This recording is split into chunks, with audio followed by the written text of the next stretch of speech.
Hello, it's good to welcome you to the first of these talks. We're not sure exactly how often we're going to offer them. It'll be me some of the time and other members of the congregation from Verwood Methodist Church, just bringing you a short thought, a few ideas to hopefully help and encourage you at the moment. The Gospel reading for this Sunday, March the 21st, is from John 12, verses 20 to 33. And at one point in verse 24, Jesus says these words, "Very truly I tell you, unless a kernel of wheat falls to the ground and dies, it remains only a single seed.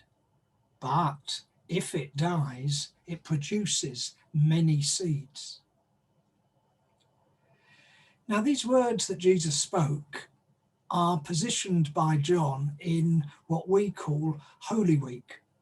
So after Jesus has arrived in Jerusalem on Palm Sunday on the donkey, and the crowds have cheered and welcomed him, and after he's got to the temple and turned the tables of the money changers upside down, sometime after that, and before we get to Good Friday, Jesus says these challenging words. And they fit in with how the situation is for Jesus, that the clouds are gathering around him, the clouds of opposition. And in this changed atmosphere, the disciples are unsure and fearful. And Jesus needs to strengthen himself for all that lies ahead of him in a few days' time, and he definitely needs to strengthen his friends, the disciples. And yet it's interesting, he doesn't turn inward, but he remains committed to encouraging and supporting his friends. So that's why he talks about the seed that has to die in order to produce a bountiful harvest. And as he does this, he's really saying, I am going to be like this seed, the seed that disappears for a while beneath the soil, that appears to die, but actually it's growing. And when it grows and it's harvested, it brings a great bountiful harvest. So Jesus is talking about his own death and the benefits that his death will bring to the world. How he is the seed that will disappear for a while into the tomb on Good Friday, and then on Easter Day and through to Pentecost, he will become the plant full of plenty, offering God's new life to everybody. But it's still hard.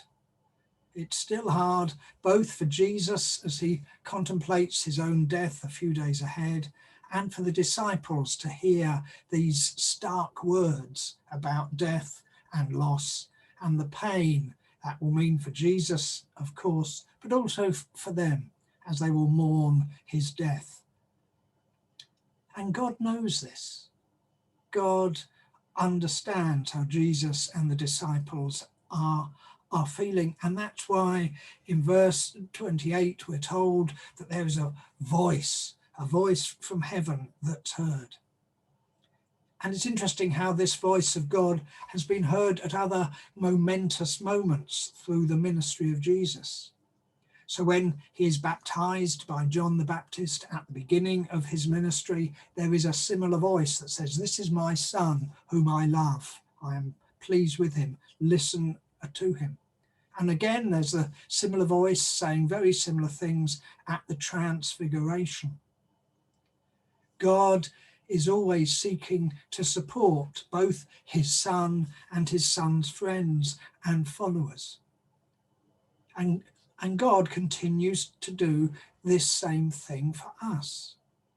What we need to do is listen out for those voices that are around us and that are offering us strength and support.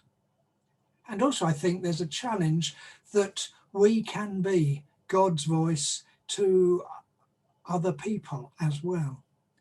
that we can offer comfort and hope and peace and more through our words and through our actions. God is still speaking, just as he was in this passage, but nearly always he does it now through people like you and me. There's also a deep truth contained within this idea that something has to die in order for something new and more plentiful to come forth. So, for example, sometimes it is right that a particular church dies or closes.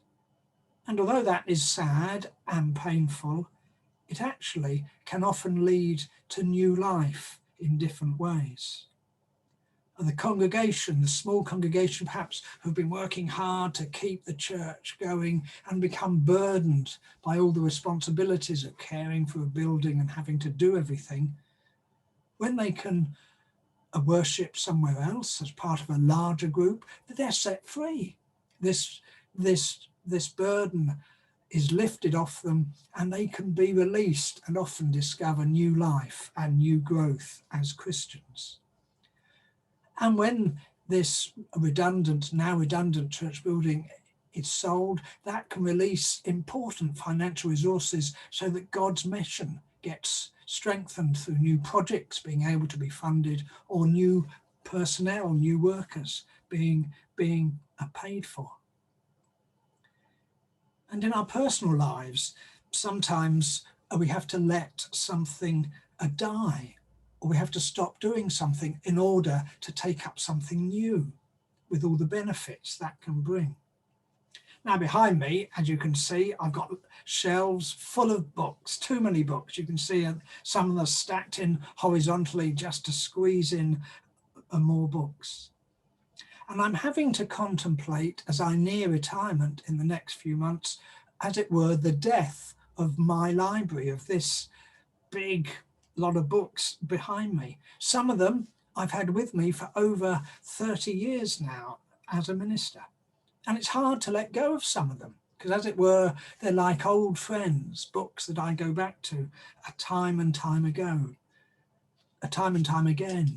And yet I know that it's necessary because in the house that my wife and I are moving to, it's going to be smaller. I'm certainly not going to have a study. There's going to be no space for them. So they've got to go. Nearly all of them have got to go.